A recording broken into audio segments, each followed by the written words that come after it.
act together because you don't want to question somebody else or say something if they can come up to you and say, well, I came in here the other day and saw you not working. So it's always that really a fear of like someone catching you not working and not doing your job. And it's not like you get it right all the time. There's certainly days in games where we were just talking about one with Robin in the clubhouse where you drop the ball on that, like an in-game situation where something happens and you do something very unleader-like.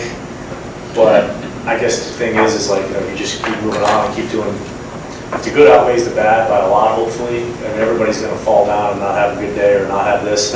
But leading by example, and I think as you get older, because what happens is you get to be like 30, 32, your whole thing starts to change. You got usually by then a wife and a kid or maybe 2 kids, and now you have guys that are just coming in that are younger, single, and then you can be a little bit more not only leading them in like baseball, but just off the field stuff or just a lot of things you can be a little more vocal on, like, hey, what do you have going on with, you're buying a house, you know what you're doing there, because you're just an older guy, you kind of know, you guys can relate to that, you just kind of know the ropes a little bit more about things. So then I think the vocal stuff starts to come in a little bit more, but it's tough to be that guy right away, be vocal. You have to do the job on the field and play the game right and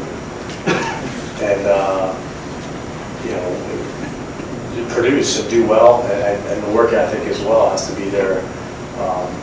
So it's not easy, but it takes time. You can't just be like, oh my God, Have you ever gotten any offers to get into TV analysis or any of that kind of stuff? Yeah, I had some even when I was playing last year. Coming around the end there. I would say that's the furthest thing away. I mean, if all the stuff again in and around the game, I would put that in last place. Compared to all the things you could do.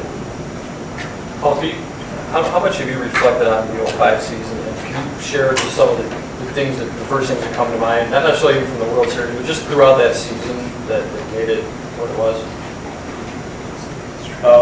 Yeah, I mean, I think it was a classic case of it was a good team that you see this happen in other sports where you did really, really well and it looked like it was going to be really easy, and then it got really tough and we almost threw it all away, and then we just got into the playoffs, and then it was like a whole other team showed up because of how loose we felt, and then all the talent came out because we did have a lot of talent. That team, if you go back and look at the teams that were in the playoffs that year, although some of them were like Boston and teams that had been around, Angels, we were the best team.